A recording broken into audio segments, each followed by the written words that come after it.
këto momente kam në komunikim drejt për drejt telefonik, zotin Bashkim Selmani është pedagog i Universitetit Tetovës. Zoti Selmani, mirëmbrëma, ju përshëndes nga televizioni A1 Report këtu në Tiranë. Mirëmbrëma, përshëndetje gjithëve, realisht që jetë praktikimi nga Tetova. Për momentin kemi një situatë jashtëzakonisht të rëndë dhe të papritur për sa i përket përfshimeve në regionin e Tetovës, por si zonë më e prekur është Marsia e Shipkovicës, në moment që tani kemi komunikuar, për momentin ka 3 viktima, një është më i moshuar dhe 2 fëmijë. Po do të thonë që janë zyrtare, por akoma numri duket se është ka dhe të zhdukur të tjerë, por i ato edhe për Tetovën, se përket rrethitës së vogël, dhe rrethinës së Tetovës, po ashtu edhe zona e Poroj, edhe ati ka vërshime dhe dëmtime të tjera materiale, por nuk ka viktima të prandaj edhe veç një situatë e këtillë e krijuar, për momentin nuk ka ndonjë riorganizim nga ana institucioneve zyrtare për të ndihmuar qytetarët që gjenden në një situatë të papritur. Për momentin situata është e qetësuar, mirë po qytetarët kanë nevojë për ndihmë të ndryshme për sa i përket mënyrës rrezikimit të situatës së këtij. Zoti Selmani, ne kemi pas kontakte të tjera me Tetovën, por do t'ju pyes edhe ju, nuk e di kur u krijua, kur filloi të krijohej kjo situatë e çuditshme e motit në Tetovë, sepse kam përshtypjen edhe aty ka qenë verë nxehtë, temperatura të larta. Ashtu është një kontrast shumë i madh, për arsye se ishte një mot i nxehtë. Po. Edhe pa para lajmërime nga ana sintikëve se do të ketë një situatë të tillë dhe qytetarët kanë qenë shumë të paprigatitur për një situatë të tillë dhe ka qenë vëshime të shumë përshpejtuara, saqë nuk kanë pasur mundësi që qytetarët të ndihmohen apo të ndihmojnë të tjerët në mes vete, për arsye se ka pas errëra të ndryshme dhe që nuk kanë mundur, por sa i përket edhe dëmeve material janë mjaftisht të mëdha, por më të rrezikuara janë zonën e Shipkovicës, Shisharit, por sa i përket rrethitës së vogël dhe vërshimi i lumit të fshatit Poroj. Por fshati Poroj më tepër është i dëmtuar në aspektin material, por nuk ka viktima. Ndërsa për momentin slitet se më tepër ka viktima në zonën e Shipkovicës. Në zonën e Shipkovicës. Po persona ajo është qetësuese për ne, si qytetarë dhe të tjerët, deri në momentin që po flasim dhe komunikojmë, nuk ka asnjë ndërhyrje nga ana institucioneve shtetërore dhe faktikisht mund të themi se Tetova është e lënë pas duarve dhe sikur nuk ka elemente që ka shtet. Pra kjo është nuk ka asnjë ndërhyrje në terren për le të themi zhbllokimin e kësaj situate, pastrimin e rrugëve nuk ka. Ashtu.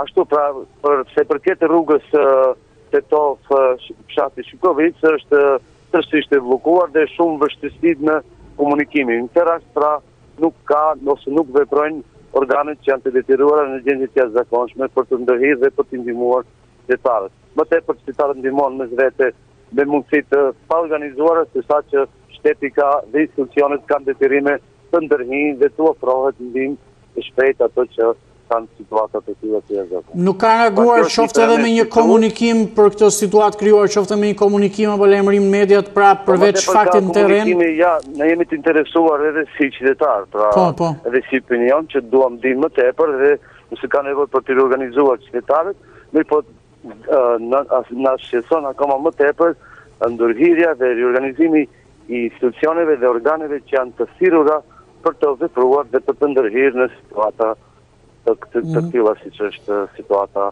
në zonën e Shipkovicës. Zoti Selmani, momentalisht, që situatë kemi? Janë ndërprerë rreshjet e shiut dhe kujt i friksojnë më shumë banorët, prurjeve nga zonat e thella? Për momentin situata, vërshimet janë, me thënë nuk e kanë atë intensitet që e patën, vërshimet kanë filluar të ndalohen, pra nuk ka shumë, mirë po pasiguria që është krijuar tek qytetarët dhe ka një lloj shqetësimi, për arsye se ka indikacione që kalkulohet me numra të tillë, por unë nuk mund të flas për një gjë të tillë. Por zyrtarisht dihet se ka 3 viktima, pra një është në moshë më të moshuar, 2 fëmijë, por është dyshimi akoma më i lartë se për momentin ka të zhdukur. Pra kjo tash do të presim më vonë se si do të jetë numri dhe raste a ka më tepër apo nuk ka, por për momentin unë personalisht nuk mund të jap numër më tepër se sa që kam të dhëna zyrtare. Pra këto janë për momentin 3 viktima të dhëna oficiale. E kuptoj.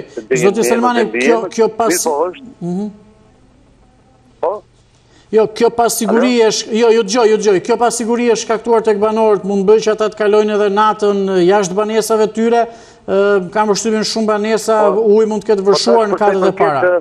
Po, përsa i përket të zonës Përojt dhe zonës Çiktovicës, për momentin janë evakuar ato zonës ku janë më të rreziqe dhe njerëzit që janë ndihmuar me zrete, atë kemi në 3 ditë në shqiptarë të gjithmonë në rastet e tilla, për krahani dhe dim të gjindemi me të mësuar shekut për fotumat të natyre, mirë po jemi shumë të irituar, atyre institucioneve që ne paguajmë taksa, ato sikur nuk ekzistojnë. Dhe kjo është fenomeni dytë akoma më tepër i shqetësues, sepse Tetova sikur gjithmonë kur ka nevojë për ndërhyrje ose për veprime të tjera, asnjëherë nuk ndërhihet ose nuk reagon shteti.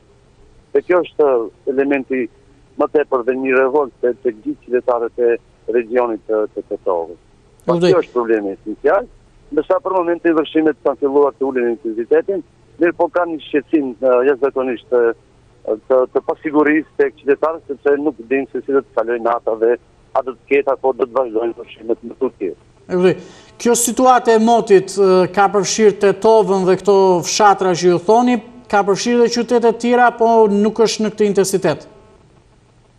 Jo, nuk është me këtë intensitet, por mund të themi se Tetova dhe regioni saj, apo mund të themi Malësia e Sharrit ka qenë më rrezikuar, dhe zona e fshatit Poroj është një lum i veçantë, me të cilën në kontinuitet banorët e kësaj zone kanë alarmuar institucionet që të ndërmerret masa, sepse sado pak që të ketë vërshime të kësaj natyre, shkakton edhe dëme materiale jashtë kësaj rave u bazë viktima në njërë. Pra po të kishin reaguar institucionet më herët, nuk do të vine drejt tek viktimizimi apo rizikimi jetës së njerëzve. E kuptoj.